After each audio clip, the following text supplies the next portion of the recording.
Hi everyone.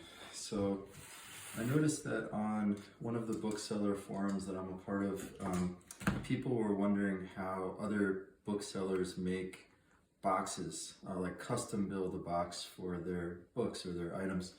So I wanted to do a quick video on that to show you all how one way it could be done. This is how I do it anyway.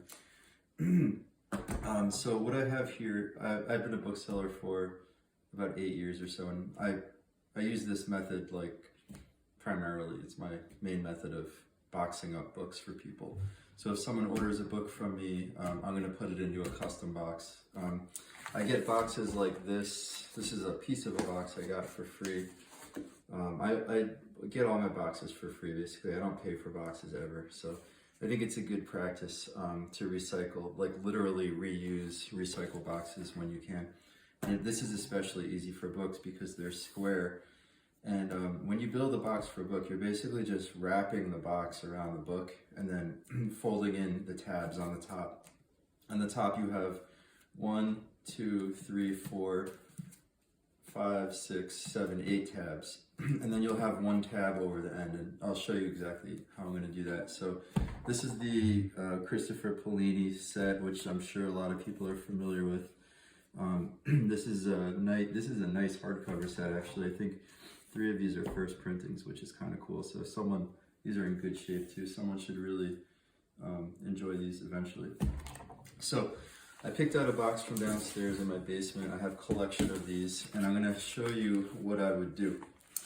So the first thing is, anything you want to box up, you have to estimate that you have enough space for it. Now that I look at this, I don't even think I have enough space, but I'm going to do the estimation. So right now, there's enough, if you can see this, there's enough box covering the bottom edge, right? Now I want to see that I can cover this edge, and then this edge, which you can't see here. So what I'm going to do is, I already know there's enough to cover the bottom, so now I'm going to take this whole stack and I'm going to flip it that way. So now I have enough box covering this side of the set. I'm going to flip it like that.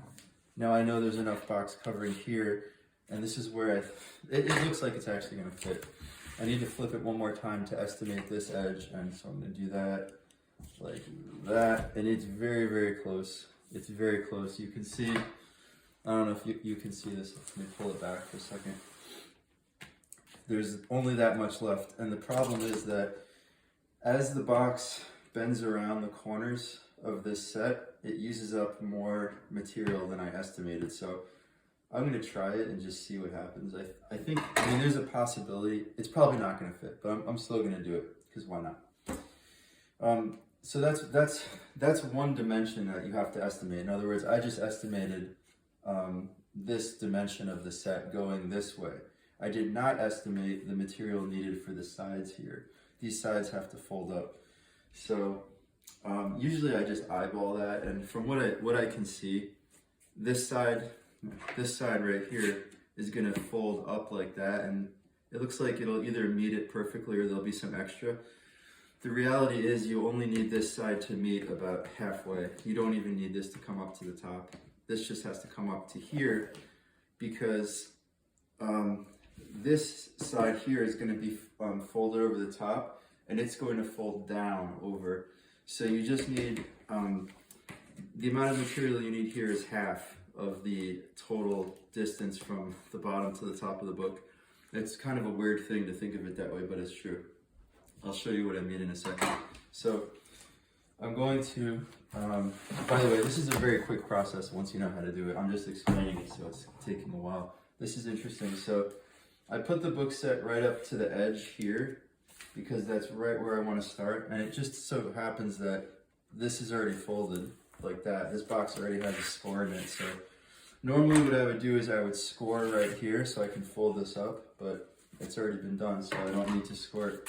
So basically, one side is done like that. Now that side is totally perfect, actually. So what I need to do is now, I want to fold up this side, but you can't just take the box and like just make it fold. It's going to come out like totally horrible. So what you need to do is you need to score along this edge, and since they're actually, I think this is the best way to do it. I'm just gonna go like this. So you can do something like, you could do that, or you could use a ruler, but I'm just gonna eyeball it. I'm just gonna take my scissors and score here, and I'm just gonna eyeball the rest of that. Like that. Now this should just pop up, which it does. So now I've scored that side. So now it looks like this.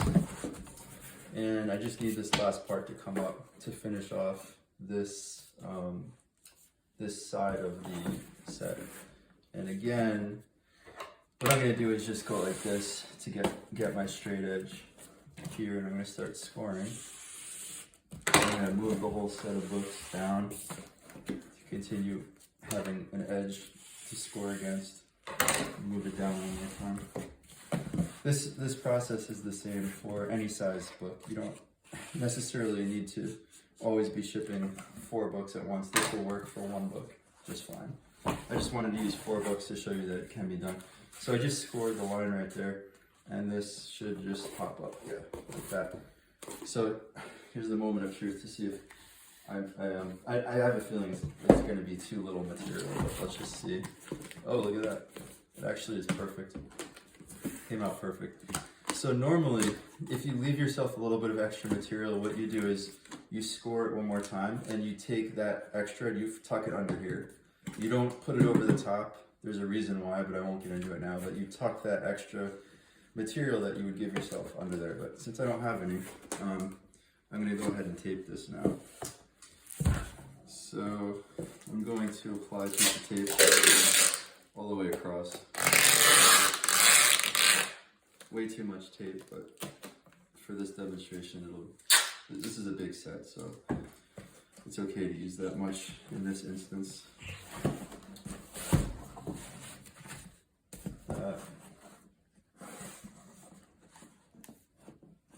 Something is not right.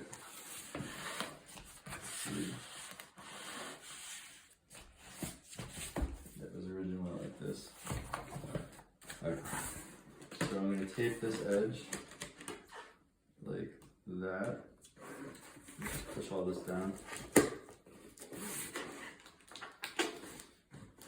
Yeah, so you can see this box is custom fit for this set. So what you're left with is you have these sides and then you have those sides. So you go in and you cut into the box like that. You just want to cut all the way down to where the books actually are. You have to cut over the tape here, so it's just necessary because this flap has to fold down. Alright. Again, I'm just going to cut into this box all the way to where the books are. Yeah, it's pretty close. And then last cut all the way. So there's no dunnage in this at all. The books are pressed right up to the edge of the box. And I'm okay with that, and I'm going to explain why in a little bit. So the next thing you do is you just fold in your tabs. This actually worked out very nicely. So these tabs, you don't need to score these most of the time, they'll just fold right over. So the tabs get folded, and then this tab will get folded. This one looks kind of not so nice, but let's just see how it looks. That's actually not bad. And then I'm going to tape that in a minute. I'm going to just cut these tabs again for this side. This is very heavy cardboard, actually. Not easy to cut. But by the time this is done, it's going to be extremely well protected, and I'll explain why. Even though there's no dunnage, it doesn't really matter. Because so start folding these in. Oh, I see what I did before. I just didn't cut it all the way. These get folded over like that. And actually, you can trim this down if you want to. Like, that can get trimmed down. The scissors I'm using are not great.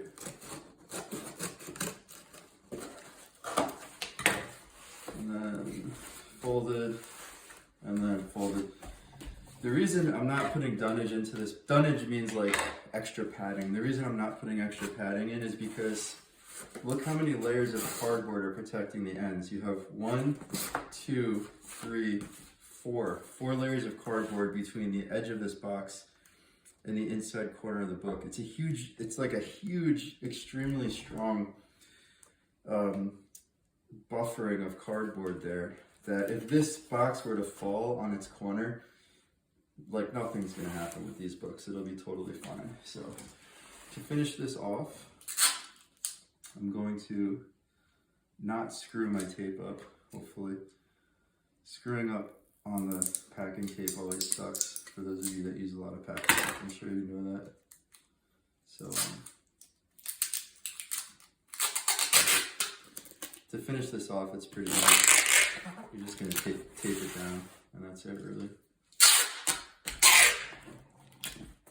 And you tape it down in a couple places, like that, and maybe like that.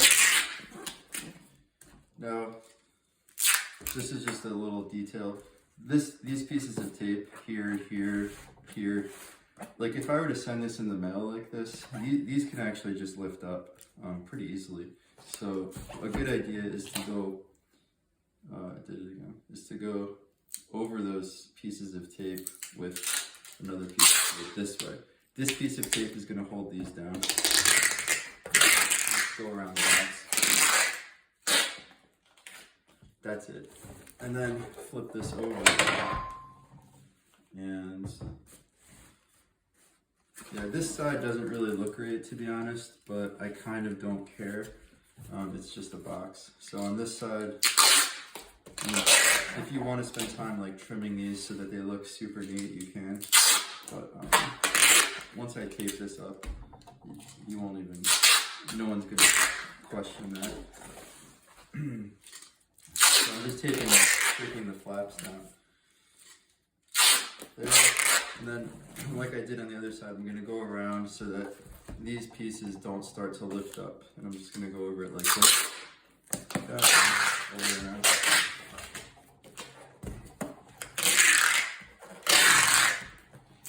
That's it. So what the customer would get in the mail is something that looks like this. It has no dunnage in it. I'm perfectly confident that if this were to get dropped on the corner from about this high, I really don't think this would sustain any damage. This piece of cardboard is totally recycled. To me, this looks like a reasonably good packaging job, except for this corner, but on this particular one, I don't care.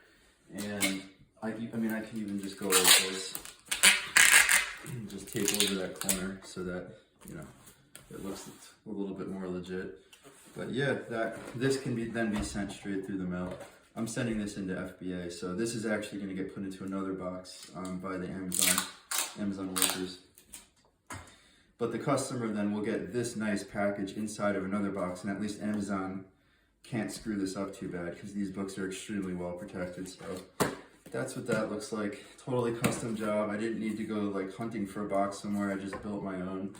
And if I were not explaining this to the camera, this would have taken me like less than 5 minutes to do. So this set is like a $50 set because it has first printings in it, so it's worth it to do that. So that's the method. Hopefully you can figure out how to do it for your own item, and hopefully I explained well enough. Anyway, so that's it. Let me know if you have any questions.